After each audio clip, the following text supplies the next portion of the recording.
सुप्रभात बच्चों, आज हम पढ़ेंगे पाठ 7 विविधता में एकता, द्विधा निबंध एवं भाग 2। भारत की एकता उसकी विविधताओं में छिपी है। वेशभूषा और खानपान के क्षेत्र में भी विविधता के दर्शन होते हैं। ये भेद प्रत्यक्ष है। ठंडे पहाड़ी क्षेत्रों में पूरे वर्ष गर्म कपड़े पहनने पड़ते हैं, जबकि समुद्र तटीय क्षेत्रों में एक ही प्रकार के कपड़ों से काम चल जाता है।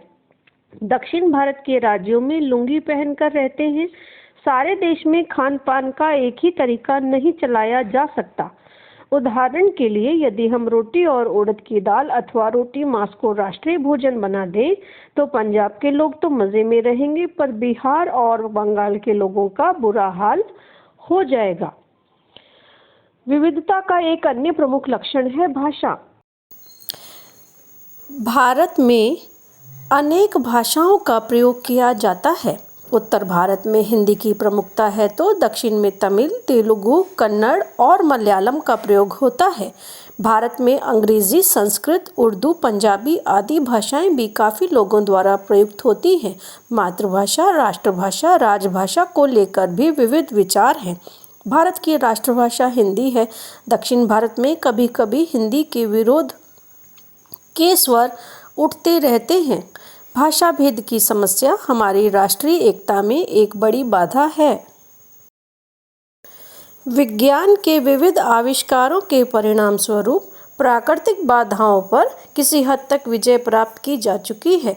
आज देश के किसी भी कोने में पनपे विद्रोह, रिवॉल्ट को सेना भेजकर दबा दिया जाता है। हाँ, भाषा भेद की समस्या जरा कठिन है। इसे प्रत्येक बालक को 3 भाषाओं का ज्ञान कराकर सुलझाया जा सकता है। इन 3 भाषाओं में एक भाषा दूसरे क्षेत्र की होनी चाहिए। सौभाग्य की बात है कि सरकार इस दिशा में प्रयत्नशील है। इसके सुखद परिणाम सामने आएंगे। विविधता में छिपी एकता। यह ठीक है कि हम अनेक भाषाएं बोलते हैं, किंतु भिन्न भिन्न भाषाओं के भीतर बहने वाली भावधारा यानी भावनाएं एक ही हैं। संस्कृत सब भाषाओं को आपस में जोड़ती है। सभी भाषाओं की रचना में एक ही प्रकार के विचार और कथाएं हैं। रामायण और महाभारत को लेकर भारत की प्रायः सभी भाषाओं के बीच अद्भुत या अनोखा जोड़ है। विचारों की एकता देश की सबसे बड़ी एकता होती है। हमारी एकता का दूसरा प्रमाण है हमारी संस्कृति।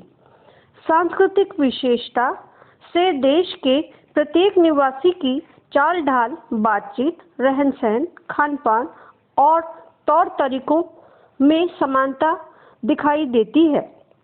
चीन से आने वाला व्यक्ति विलायत से आने वालों के बीच नहीं छिप सकता। भले ही अफ्रीका के लोग भी काले होते हैं, मगर वे भारतीयों के बीच नहीं खप सकते। यही वह सांस्कृतिक एकता या शक्ति है जो भारत को एक रखे हुए है।